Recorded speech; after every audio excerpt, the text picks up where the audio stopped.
So on the next side, on the other side, Scoreboard Ventures is our investment firm, and there's four partners with me included, but we do a lot of creator investment led companies. Obviously, Guggen being one of them, and the newest one is this thing called Good Golf.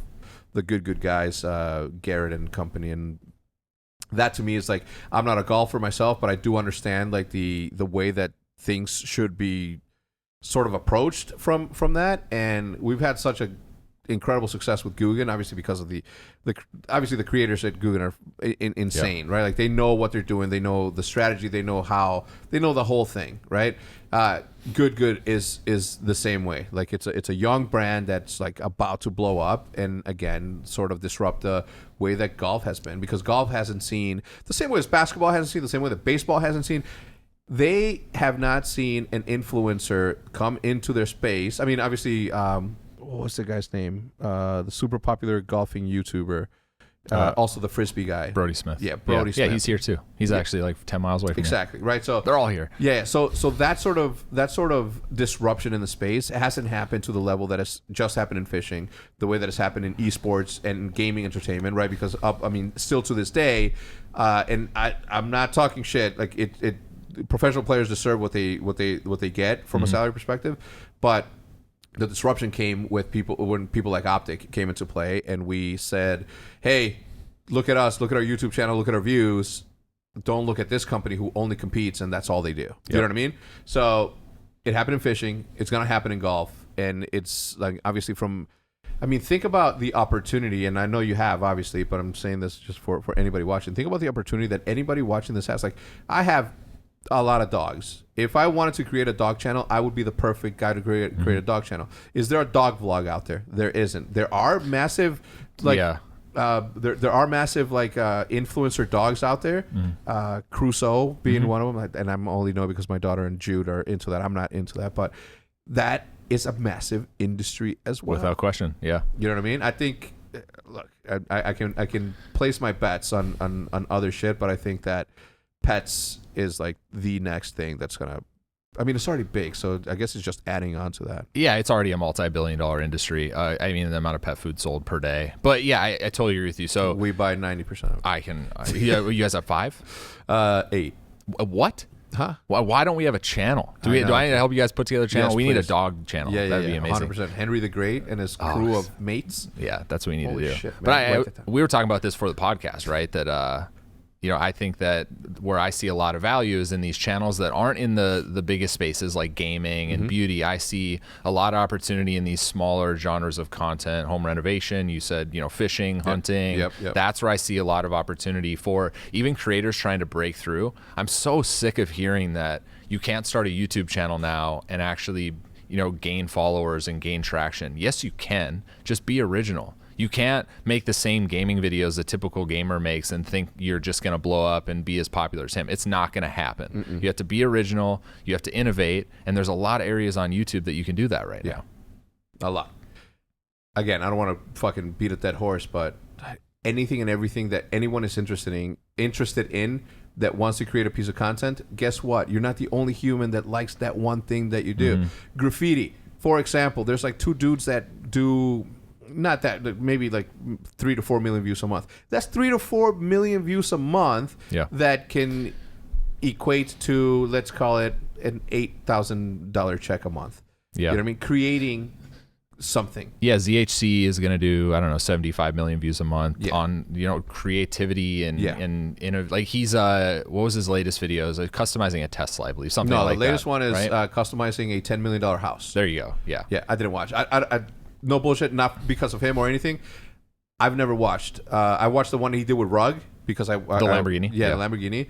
But I don't watch like anything else. When I started seeing his numbers, I'm like, Jesus Christ. Then I saw Vex. He's another one. I watched Gox, this kid from Mexico, and 1000 from Seattle. Where he lives somewhere else now. But obviously, as an artist, like I watch all this shit, and I'm like, man, I am way too lazy. I suck.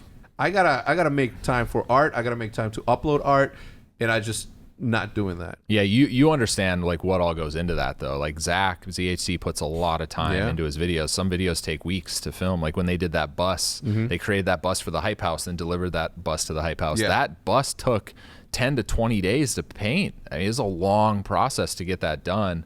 People only see the finished product, like obviously, but you get to appreciate what goes into some of these projects. Problem is? What's that? He's not using spray paint. No. But there's an open area for you to come into that world where it's a lot of paint markers and be the spray paint channel. Yeah. No, I agree. Dude, I love YouTube. There's nothing in this world that has intrigued me more, and obviously I've made a life off of it, and I consider it my passion. But anything, I mean, look, I don't want to sit here and fucking call out channels, so let's just move on because I do find it super interesting. Obviously, with your podcast, that Creator Economics, which will be listed in the description down below, go check it out, go subscribe, go do all that. You've had pretty cool guests. Obviously, for you, it's like really easy to say, "Yo, Jimmy, yo, Preston, yo, whoever." Yeah, come on. At what point are you gonna start bringing in those? Like my guys. When are we gonna start bringing them? The reason I ask is because for me, it would have been like episode 1, baby. Let's. Yeah, nah. I wanna bring in. Everyone hears me talk about Jimmy and Preston and Andre. They will be on the podcast. Trust me, Jimmy, Preston will eventually be on there. But the first guest was like Leon Hart. Pokemon cards is blowing up right now. Like we also want to be, cautious of like what's popular on YouTube. Like my brain kind of goes to like, okay, what videos are popping off? What new creators are coming up? Pokemon cards, huge like interest right now with like Charizard and everything else. And so we wanted to bring on Leon Hart for the first episode. And so we'll do the second episode with a client of ours, and then we're actually doing more like CEOs of digital media companies first. When are you gonna do Gary Vee? That's a great question. Maybe like 10 to 15 episodes from now, we do Gary. Yeah. I love Gary. Obviously, we get along fine, whatever. But every so often, and I don't consume his content as much as I used to, right? But every so often, like I'll see a 2009 clip, and I'm like, this saw the future. Cut that. Saw the future of this thing, and I just can't believe how somebody has that sort of magic 8-ball. Is that a thing? Yeah, Magic 8-Ball. Like I consider myself a future teller in gaming and esports and esports specifically in entertainment. But man, this dude like did it across like everything, right? Like obviously, like he was just doing how he was talking about how the world's going to change and how everybody's going to be more influencer, blah blah blah, and then he just dropped another thing where it says Chipotle has just like gone super in on TikTok and. Like they're going where the eyeballs are instead of all these old dudes that are NBC, CBS, and all this thing. Where do you see your podcast going? Like, what's the end goal for the podcast, if there is any? Because I sure as fuck don't have one for mine. Yeah, we don't. So Blake and I have been talking about this for a year. We wanted to do a podcast. I just enjoy it. Yeah. I enjoy talking to interesting people. I enjoy talking about this space. And our goal with it is like, if there's one person or two people out there that can be inspired by this podcast that didn't understand the industry or started a YouTube channel or heard us say something about click-through rate and started focusing on thumbnails, then like we succeeded. Yeah. And so we're not doing it to be like, hey, in a year we want to have 1 million subs. Like I honestly don't care. I got enough clients with subscribers. Yeah. I just enjoy doing it. Like, it's a lot of fun for Blake and I. I love it, man.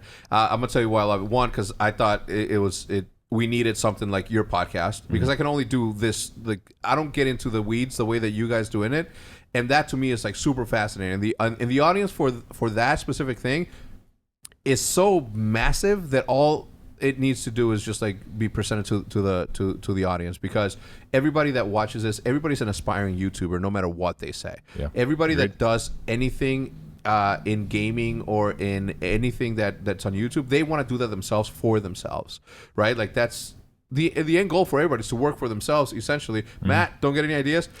Yeah, Matt. Don't get any ideas? I keep burping because bro, this. Yeah, Roger, don't get any ideas. Roger, don't get any ideas with lawn chairs and candlelights. Can you imagine Roger at a lawn chair company? No, they had a podcast called Lawn Chairs. Oh, that's what we're talking about. I was like, a lawn chair company. Yeah. Like, that's what you should start, Roger. Yeah. So